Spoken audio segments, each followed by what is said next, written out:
अस्सलाम वालेकुम, कैसे हैं जी सब भाई? ठीक हैं, सेहत ठीक है सब भाइयों की। जैसे कि हरियाम ब्रिज के पास हम आए हैं शिकार के लिए, तो मैंने कहा अब भाइयों के साथ अपडेट शेयर कर देती हूँ।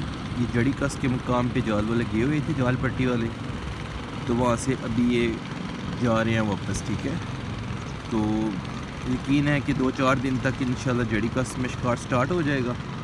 ठीक है, तो आप लोग जड़ी कस में जाके शिकार खेल सकते हैं। मैंने कहा भाइयों के साथ शेयर कर दें अपडेट। ठीक है, ये अपडेट है आज की। पुल वाली साइड पे, यहाँ पे हरियाम पुल है जहाँ पे, यहाँ पे तो जाल पट्टी नहीं है। ठीक है, यहाँ पे आप आ सकते हैं शिकार के लिए। ठीक है, नरैन लग रही है, बाकी चाइना भी इक्का दुक्का लग रहा है, लेकिन माशाल्लाह जो लग रहा है वो बहुत अच्छे साइज़ का लग रहा है। ठीक है, तो ये है कि आप आ सकते हैं। आप जड़ी का साइड पे वो फ्री हो गया है जाल पट्टी से।